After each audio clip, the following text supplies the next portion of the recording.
আগে তখন আমি একটা জিনিস বুঝতাম যে আমার কিছু না কিছু হবে, বিকজ ভিতর থেকে একটা ফ্রিকোয়েন্সি আসে, ওটা বোঝা যায়। আমি যখন বের হইছি বাসা থেকে এর 2 বছর আগের থেকে কিন্তু আমি ওয়ার্কআউট করি, বিকজ আমি একটা জিনিস জানতাম স্টুডেন্ট লাইফে আমার কাছে করার কিছুই নাই। ডিসিপ্লিন বলতে আমি একটা জিনিসই বুঝি, প্রত্যেকদিন ওয়ার্কআউট আর meditation, because I don't have money, আমি বিজনেস করতে পারবো না।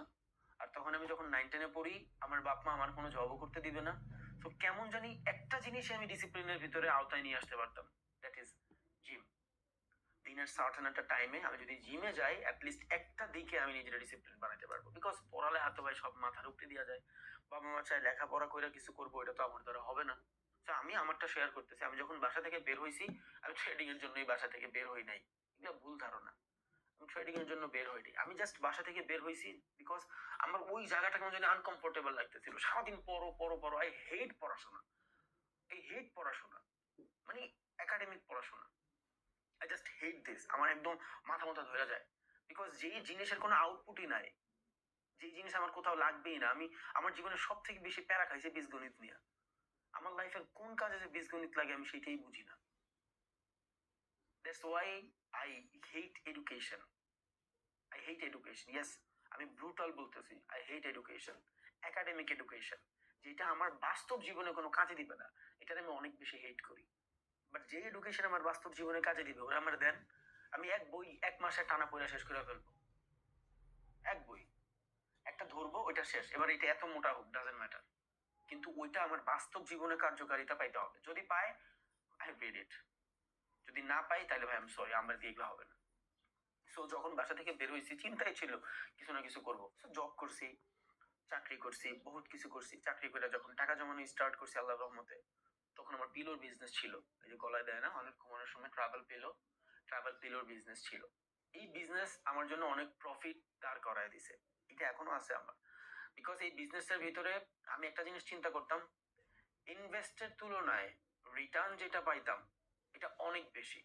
বিকজ আমি ভেলভেট কাপড় দিয়ে বানাইতাম, ভেলভেট কাপড়ের গজ তখন মেবি 250 টাকা ছিল, এক গজ কাপড়ে 4টা করে পিলো হইতো। আর আমি মূলত ফাইবারের যে ফোম গুলো ছিল, প্লাস্টিক দিয়ে যেগুলা বানায়, ওই ফাইবারের ফোম দিতাম ভিতরে। এন্ড প্রত্যেকটা পার পিস বানানোর জন্য, প্রত্যেকটা পিলো বানানোর জন্য আমি 15 টাকা করে দিতাম মজুরি।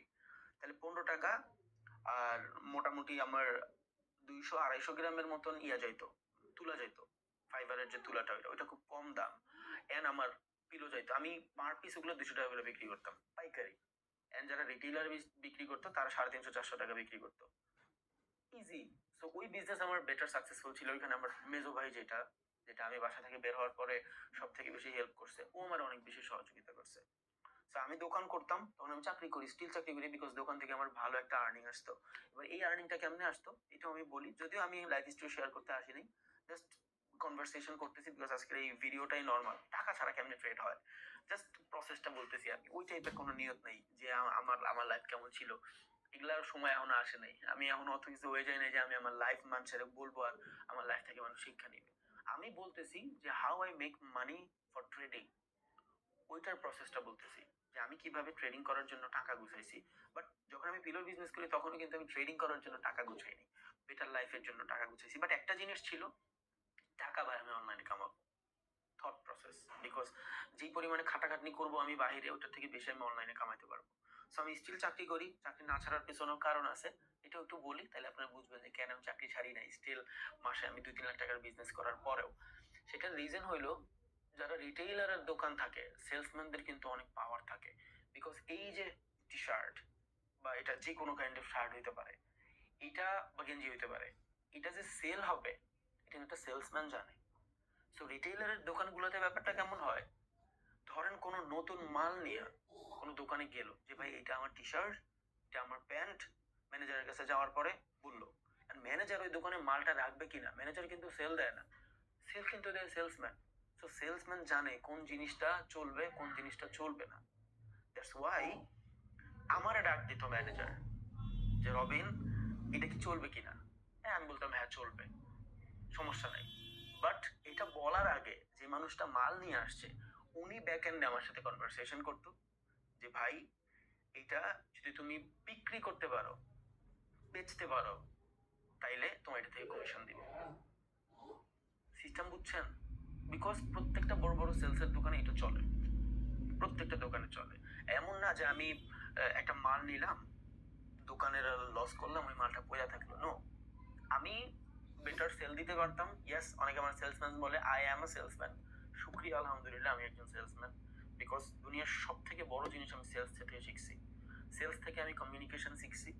সেলস থেকে আমি মানুষের সাথে কিভাবে বিহেভ করতে হবে সেটা শিখছি। সেলসে আমি এইটা শিখছি, আমার সামনে একটা 100 কোটি টাকার মানুষ থাকলে তার সাথে আমার কি টাইপের ব্যবহার করলে উনি আমার বেয়াদব বলবে না। এটা আমি সেলস থেকে শিখছি। তো কেউ যদি আমার সেলসম্যান বলে, আমার কাছে অনেক প্রাউড লাগে। বিকজ দুনিয়ার সব থেকে বড় জিনিস সেলস। বাবা মার রিলেশনের ভিতরে তো সেলসই ভাই। আপনি আপনার বাবার সাথে 3 দিন খারাপ আচরণ করেন, 4 দিনের দিন আপনার বাবা আপনার সাথে রাগ করে কথা বলবে না, দেওয়া নেওয়া না। সো দেওয়া নেওয়াটাই তো sales. I am a sales person, আলহামদুলিল্লাহ। এখন এটা আমি জানি, জামাই বউ ভালোবাসাতেও তো সেলস। আপনি আপনার বউরে কিছু দিবেন, ওটার এগেনস্টেও আপনার কিছু দিবে। আপনি ওরে ভালো টাকা পয়সা দিবেন না, ওরে সময় দিবেন না, ও তো আপনার কিছু দিবে না। যেখানে দেওয়া নেওয়া আছে ওইখানেই সেলস। ইয়েস। সো আমি যখন ওই টি শার্ট বা প্যান্টটা নিয়ে আসতো, আমি বলতাম যে হ্যাঁ ভাই আমি এগুলো বেচা দিব। ম্যানেজারের ভাই বলতাম, তো বলতাম ভাই আমি এগুলো বেচা দিব। ওনার নাম ছিল ইরফান। হ্যাঁ আমি বেচা দিব, সমস্যা নাই, নো প্রবলেম। বিকজ প্রোডাক্টের দাম আছে ভাই, যার প্রোডাক্টের দাম থাকে ওইটা এমনি এমনি চলে যায়। সো মাঝখানে উনি পার গেঞ্জিতে আমার 5 টাকা 10 টাকা করে দিত। এবার উনি যদি 100 পিস গেঞ্জি দেওয়া যায়, আমার কিছু প্রফিট হইতো। এই টাইপের 3টা 4টা ব্র্যান্ডের সাথে আমার ডিল ছিল। দ্যাটস ওয়াই চাকরিতে আমি বেতন তো পাইতাম 22-23 হাজার টাকা, বাট ওইটার বিহাফে আমি অন্যভাবে অনেক টাকা কামাইতাম। দ্যাটস ওয়াই আমি পারতাছিলাম না এই জবটা করতে, বিকজ এটা হ্যান্ডসাম অ্যামাউন্ট আসতেছিল অ্যান্ড আমার স্কিল বাড়তেছিল হিউজ। আমি বিভিন্ন ধরনের বাইং হাউসের সাথে কথা বলতেছিলাম। সো এই স্কিলগুলো আমার ইম্পর্টেন্ট। বিকজ ওই স্টেজে আমি একটা জিনিস বুঝতাম যে স্কিল আপনার সাথে কখনোই বেইমানি করবে না, স্কিল বেইমানি করবে না। মানুষ বলে জায়গা বেইমানি করবে না, আমি কই ভাই জায়গাও বেইমানি করে। তুমি এক জায়গায় জায়গা কিনছো, ওটার লোকেশন যদি অনেক ভালো হয়, ওই এলাকার বড় কারো যদি চোখ করে তোমার জায়গা খাইয়া দিবে, বাট স্কিল তোমার সাথে বেইমানি করবে না। সো এটা আমি তখনই বুঝে গেছি। অনেকে আমার বয়স জানতে চায়, আমার বয়স 24 শেষ, 25-এ পড়ছে। কেউ বিশ্বাস করবে না, আমি ডিপ্লোমা শেষ করছি 24-এর লাস্টে, কম্পিউটার সায়েন্সে। কেউ বিশ্বাস করবে না এগুলা, বিকজ ম্যাচিউরিটি ওই মাইন্ডকার চিপা থেকে চলে আসছে। যখন বাসা থেকে আইসা ওই টাইপের সারাউন্ডের সাথে মিশছি, তখনই ম্যাচিউরিটি চলে আসছে, বোঝা যায়। সো আমার যে ফ্রিকোয়েন্সি ছিল, আমি ওই ফ্রিকোয়েন্সিতে বুঝছি যে না, I am doing something after 5 years. এটা ভিতরের ফ্রিকোয়েন্সি আসে। ডোপামিন যেমন রিলিজ হয়, সো এটাও আপনার ভিতর থেকে একটা জিনিস রিলিজ হয় যে না, আমি একটা মানুষ সকালবেলা সাইকেল চালায় যায় ওয়ার্কআউট করি, দেন দোকান কইলা সারাদিন চাকরি কইরা আবার বাসায় যাই, বিজনেসের প্ল্যান করি। শালা আমি সাকসেস হবো না, সাকসেস অন্য কেউ হবে? অবভিয়াসলি হবো, বিকজ অফ আমার প্রসেসই এটা ছিল। সো যখন এখান থেকে হ্যান্ডসাম অ্যামাউন্ট টাকা আসতেছিল, আমি আস্তে আস্তে, সবাই তো গেঞ্জির বিজনেস করে, আমি ডিফারেন্ট করবো, আমি পিলোর বিজনেস করছি, ডিফারেন্ট টাইপের। দেন ওইখান থেকে কিছু জিনিস ইনকাম জেনারেট হওয়ার পরে আই বিল্ড আ পিসি, একটা পিসি বিল্ড করছি। আমি আমার টাকা কোত্থেকে কামাইছি সেটা বলতেছি, আমি আপনার এটা বলতেছি না যে আপনি ওইভাবেই কামান। আমি বলতেছি আমি টাকা কোত্থেকে কামাইছি। ট্রেডিং, এগুলা কিছুই ট্রেডিং এর জন্য ছিল না, এগুলা জাস্ট আমার নিজের বেটার করার জন্য ছিল, অপরচুনিটি খোঁজার জন্য ছিল। দেন আমি চিন্তা করলাম যে মার্কেটিং যে কস্ট, আমি যে পিলোগুলো বানাই, তখন আমি ভিডিও টিডিও কিছু করি না, আমি ভিডিও মানুষের দিয়ে করাই। পার ভিডিও 5,000-6,000 টাকা দিতে হয় আমার একটা 1 মিনিটের অ্যাড এডিট করে দেওয়ার জন্য। তখন আমি চিন্তা করলাম why not I learn video editing. And যখন আমি ভিডিও এডিটিং শিখি আল্লাহর রহমতে আস্তে আস্তে, তখন আমার এই যে পিলো টিলো যা কিছু আছে, এগুলার অ্যাডটা যা এডিট করা লাগে এগুলো আমি নিজে এডিট করতাম। দেন চিন্তা করলাম যে না, এগুলার পাশাপাশি পোস্টারও ডিজাইন করা লাগে মার্কেটিং এর জন্য। ডিজিটাল মার্কেটিং এ কেমনে ঢুকলাম সেটা দেখাচ্ছি, পোস্টারও ডিজাইন করা লাগবে। সো পিসি তো আমার আছে, মোটামুটি ভিডিও এডিটিং শিখতে পেরেছি, 15-20 দিনের বেশি লাগে নাই। দেন ফটোশপের টুলস গুলো শিখা, দেন টুলস শিখা ইম্পর্টেন্ট, ক্রিয়েটিভিটি আপনার ভিতরে আসবে। টুলস শেখার জন্য অনেকে দেখি ফটোশপের কোর্স করার জন্য 25,000 টাকা 30,000 টাকা পে করে, আপনি পাগল মেয়ে। অনেকে ভিডিও এডিটিং শেখার জন্য 50,000 টাকা পে করে, পাগল আপনি। আপনি ভিডিও এডিটিং শেখার জন্য 50,000 টাকা পে করার কোনো দরকার নাই। ইউটিউবে যায় ফ্রিতে শত শত ভিডিও আছে। ভিডিও এডিটিং করার মূল জিনিসটা হলো একটা সফটওয়্যার। আপনি ডাভিঞ্চি রিজলভ শিখতে পারেন, আপনি প্রিমিয়ার প্রো শিখতে পারেন, আপনি এনি কাইন্ড অফ সফটওয়্যার শিখতে পারেন। সফটওয়্যার তো আপনার ভিডিও এডিটর বানাবে না। ওকে, হ্যাঁ একটা জিনিস দরকার, সেটা এক্সপেরিয়েন্স। যদি বেটার এক্সপেরিয়েন্স চান, আপনি বেটার ভিডিও এডিটরের থেকে নিতে পারেন, সেটা আলাদা। কিন্তু টুলস শেখার জন্যই আপনি কোনো মানুষের 25-30 হাজার টাকা পে করে দিচ্ছেন, এটা আসলে বোকামি। কেউ কারো ভিডিও এডিটর বানাই দিতে পারবে না, because I am a video editor. So আমি জানি কেউ কারো ভিডিও এডিটর বানিয়ে দিতে পারবে না। বাট যখন ভিডিও এডিটর শিখা ফেলছি, থ্যাংক টু মিস্টার মাহমুদ ভাই, উনি সিডনিতে থাকতো, অস্ট্রেলিয়ায়। সো বাংলাদেশে একটা ভাইয়ের সাথে ওনার সাথে পরিচয় হয়েছে, উনি আমার প্রচন্ড কাজ দিত। তখন আমি একটা জিনিস দেখলাম যে ভিডিও এডিটিং এ আমি যে পরিমাণে টাকা কামাচ্ছি বা আমার সোর্স আছে, ওটা আমি জব থেকে কম কামাচ্ছি। আর জবের সেক্টরে আমার মোটামুটি অলমোস্ট অনেক কিছু আর্ন করা শেষ। কমিউনিকেশন পারি, বিহেভিয়ার পারি, ডিলিংস জানি, বায়ার কেমনে কাজ করে, সেলার কেমনে কাজ করে, বাইং হাউস গুলো কেমনে কাজ করে, একটা গেঞ্জির এ টু জেড কোথ থেকে কাপড় কিনে কই বানায় কই সুইং করে সব আমি জানি। সো এই সেক্টর থেকে আমার কিছু নেওয়ার নেই। জব ছাইরা ভিডিও এডিটিং এ ঢুকলাম, হ্যান্ডসাম অ্যামাউন্ট ওইখান থেকে ইনকাম, স্টিল আমার বিজনেস চলতেছে, ওইটা আমার ভাই দেখতেছে। আমি সবকিছু করে দিই, প্রোডাক্ট অর্ডার আসলে ও সাইকেল চালায় প্রোডাক্ট দিয়ে আসছে, আমার ভাই যেটা মেজো ভাই। যাই হোক, এগুলা সব চলার ভিতরে I am graphics designer, video editor and digital marketer. So এগুলা থেকে মোটামুটি আসা শুরু হইলো। দেন পাইনিয়র কার্ডের মাধ্যমে আমি নিজেই মানে মানে কি বলে বুস্টিং টুস্টিং যা করা লাগে নিজেই করতাম। নিজের যতটুকু লাগে, বুস্টিং এর বিজনেস আমি করি নাই, নিজে যতটুকু লাগে এতটুকু আমি করতাম। আমার একটা ফ্রেন্ড ছিল সাব্বির, ও আমার হেল্প করে দিত। দেন এই বুস্টিং রিলেটেড কাজগুলো ও আমার করে দিত। ওকে, সো আমার আর দূরে যাওয়া লাগতো না, আমি পুরো ভিডিও এডিটিং এর দিকে ফোকাস করি। তখন আমি স্টিল 1.5-2 লাখ টাকা ভিডিও এডিটিং এ কামাই। সো যখন আমি ভিডিও এডিট করে মাসে 1-1.5 লাখ টাকা কামাই, তখন আমি চিন্তা করলাম মাসে 30 দিন খাটি, 30টা দিন খাটি, বাট এই 30 দিনের এগেনস্টে কিন্তু আমি খুব লিমিটেড কামাই। যখন আমি চাকরি করতাম তখনও লিমিটেড কামাইতাম, ভিডিও এডিটিং গ্রাফিক ডিজাইনও লিমিটেডই কামাই, বিজনেসও এক্সপ্যান্ড করতে পারতেছিলাম না, বাট আই হ্যাভ মানি, মোটামুটি ভালো একটা সেভিংস করছি আল্লাহর রহমতে।